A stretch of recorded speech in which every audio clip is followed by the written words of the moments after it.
You have been chosen by extraterrestrial beings to be their next experiment. What do you do? Welcome back to Movies Explained. Today's film is a horror sci-fi thriller from 2013 titled Dark Skies. Opening with an ominous quote from Arthur C. Clarke, "Two possibilities exist, either we are alone in the universe or we are not, both are equally terrifying."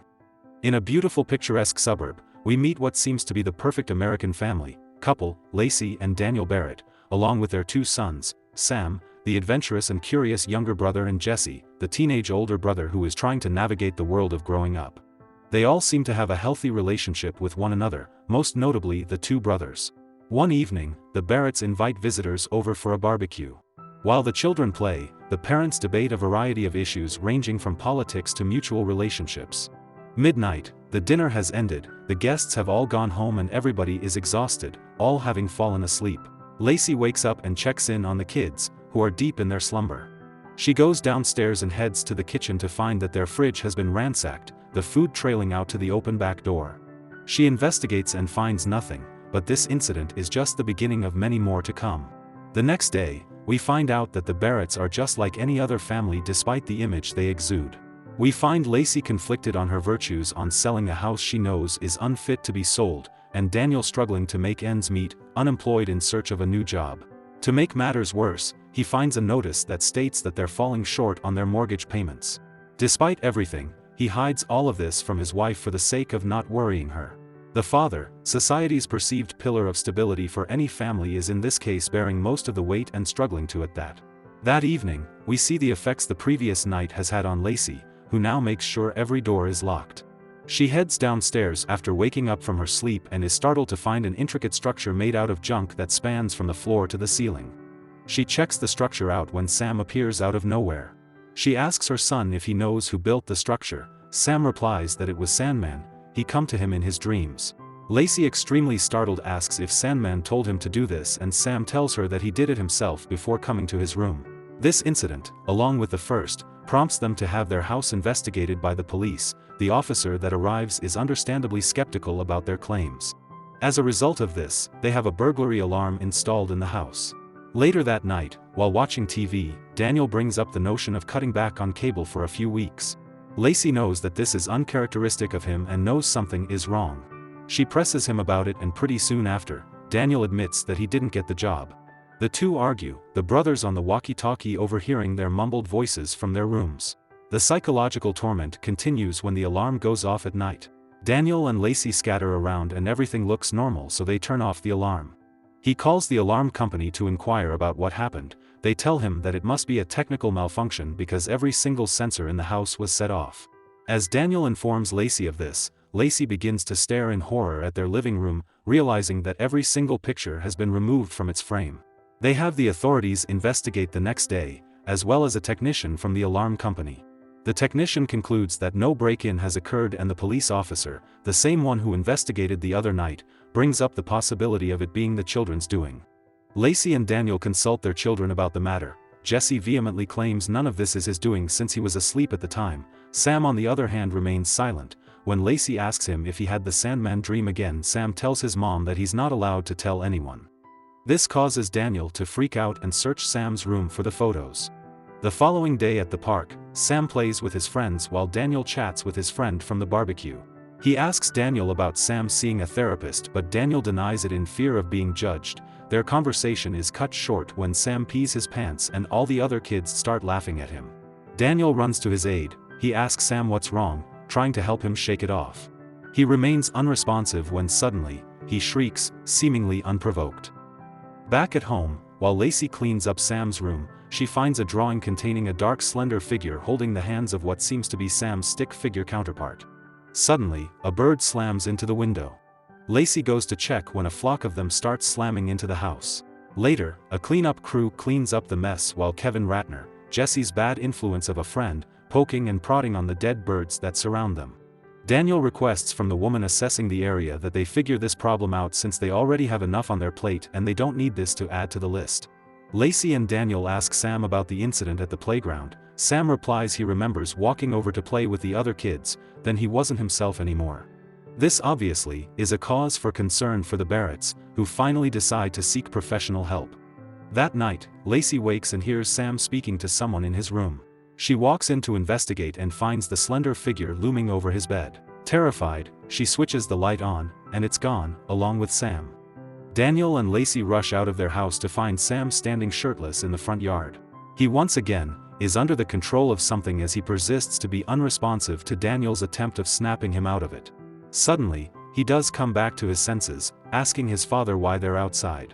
Lacey and Daniel gather their thoughts in their bedroom, Daniel questioning how Sam ended up outside without tripping off any alarm. Lacey tells him that she saw someone in Sam's room. Daniel doesn't believe this and brushes it off, saying that they don't need any more problems. Some time later, we discover that Jesse has been using his mother's realtor code to get into vacant houses.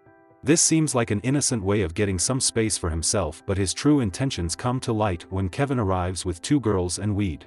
Jesse shares a moment with Shelley, one of the girls, and tries to make an inappropriate pass at her. Shelley gets upset by the move, but after realizing he has never kissed a girl, decides to give him a kiss. The Barretts beef up their security, a camera surveilling every room. The next day, Daniel reviews the footage to find nothing but short period of strange interference. Lacey is back out again, trying to sell a house to potential buyers. Everything seems to be going smoothly when she suffers a sudden episode that causes her to behave strangely, banging her forehead against the glass. She wakes up in her bed after the episode and uncovers a bruise while checking herself out in the bathroom mirror. Her boss calls, asking her what happened. He gives her some time off to get herself together. After this, she gets a call from the Department of Wildlife, learning that there were no traces of any contractable disease and the birds came from 3 different flocks. She decides to do research and soon finds herself in a rabbit hole of conspiracy theories, uncovering evidence that their experience is not unique to them. Meanwhile, Daniel's occupation situation starts lightening up when he finally scores a job. This brings some much-needed relief to Lacey and Daniel, who celebrate with passionate lovemaking while a babysitter looks after their kids. That night, Lacey wakes up and finds herself alone in the bed. She goes out looking for Daniel and finds him outside, staring blankly with his mouth wide open. Suddenly, blood starts running down his nose and he walks back inside, snapping out of it seconds later. As they watch this unfold on the security camera, Lacey decides it's time for her to detail her own abnormal episode, showing Daniel the bruise on her forehead. She also shares her research which point out the clear similarities which Daniel views as outlandish, refusing to have an expert consult their situation even after knowing that they risk losing one if not both of their children. But the incident the next day leaves them with no other choice, as the trip to the local pool reveals Sam's torso is riddled with mysterious bruises. Jesse and Kevin are out in the woods when Kevin starts chasing Jesse with an airsoft gun. Jesse loses him and finds himself in a clearing, where a strange high-pitched noise enters his brain, causing him to have a seizure. At the hospital, the Barretts are informed by the doctor that with there being no evidence of physical trauma, he believes that the causes of the sudden episodes are caused by emotional trauma. Afterwards, he shows Lacey and Daniel several photographs of complex geometrical patterns branded onto his skin and tells them that he must notify Child Protective Services since it is required for him to do so. Daniel concludes that this is all Kevin's doing and he confronts him at his front yard, shoving him to the ground. Kevin's dad emerges out of the house and tackles Daniel to the ground and punches him. Lacey tends to Daniel's bruises. Jesse grows resentful of his parents after the attack, feeling embarrassed for his father overreacting. Sam is returned back home by the parent at the pool. Fed up with everything, Lacey argues with Daniel, desiring answers. Later that night, Daniel wakes up from a nap in his office and finds the same familiar interference in the surveillance footage in Sam's room. He rushes quickly upstairs and is relieved to find nothing. He then turns Sam over to find that his eyes are missing from his eye sockets. This is confirmed to be a dream when he startles himself awake, but is left with the gruesome image of his son imprinted in his brain. He returns to his monitor and starts to review the footage frame by frame. In doing so, he discovered what he hadn't seen before. Something is hidden in the strange interference. The familiar slender figure that's been tormenting them the past couple of days. They meet up with Edwin Pollard the next day at his apartment building. Inside, the Barretts are fascinated with the various research papers and news articles pinned on the boards and walls. A conspiracy theorist's haven. Pollard explains about what he calls the Greys, conducting a survey designed to conclude what their situation may be. Lacey and Daniel pass the test and Pollard explains that their motivation is unknown, other than the fact that they seem curious about Earth and they're experimenting on people. These beings control humans through an irremovable implant that most affected people are unaware of, explaining the unrelenting itch behind Daniel's ear, which Pollard shows he has as well. When the beings begin to make themselves evident, that usually means that they are ready to abduct one of them. It's usually always the first person they made contact with from the family, in their case, Sam. Concerned for Sam's safety, Pollard tells them that the only way to keep them away is to make the snatching as difficult as possible for them, to the point that they decide to move on to someone else. Having nowhere else to turn to, they decide to prepare for an imminent abduction. Daniel goes to the local gun shop and buys a shotgun while Lacey adopts the most fierce and aggressive canine she could find at the dog pound. They board up all windows in the house to keep out the threat. Upset by all the sudden change, Jesse heads off to find comfort in Shelley, who tells him that though his father is a bit weird, he isn't crazy. With Shelley's words of encouragement, Jesse returns back home at dusk ready to help out. That evening, they share an emotional moment between each other, momentarily giving them a sense of normalcy as they share fond memories of one another. But the moment is ruined by an electric disturbance. They stash away the kids upstairs as Daniel stands his ground for defense. The outside of their home is lit up by a bright light, the same light that causes Lacey to get distracted and move away from her post, resulting in her being locked inside her room. The screws start popping out of the boards, Daniel unable to make out his target due to the blinding light. The kids' door bulges inward and bursts open. Daniel emerges and takes the kids. The family regroups with Lacey in the bedroom. Despite being on high alert, it takes a moment for them to realize that the aliens have surrounded them. Daniel fires off a round, and suddenly, Sam and Jesse find themselves alone. Sam runs off and Jesse goes after him when his surroundings start morphing into the house they have for sale, where he finds his parents, bloody and hopeless. Jesse continues his search for Sam and eventually finds him balled up in the hallway. However, he snaps out of his hallucination to discover that he was who the aliens wanted and not Sam. The aliens have him surrounded, a bright light takes over the room and Jesse disappears with the aliens. 3 months later, Pollard reads of the abduction on a newspaper and cuts it out. He heads to his wall filled with cutouts of missing children's articles and pins Jesse's photo among them.